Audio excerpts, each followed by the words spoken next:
बच के लेकर छोड़ी माने का सोचना हर मोडल मोडल लोग गधे चलाना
बादल का ठंडा ठंडा मौसम में दादा का साली के नचवाए के लिए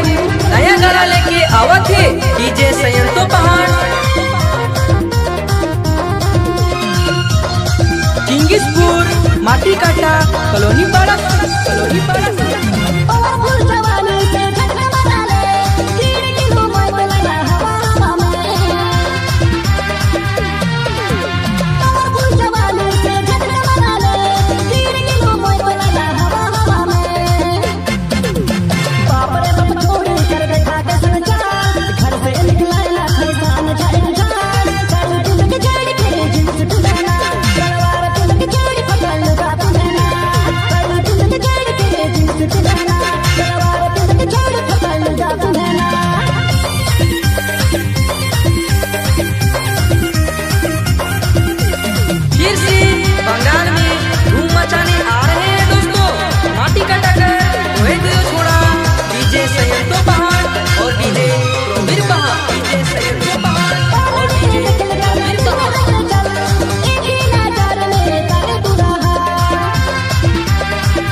डीजे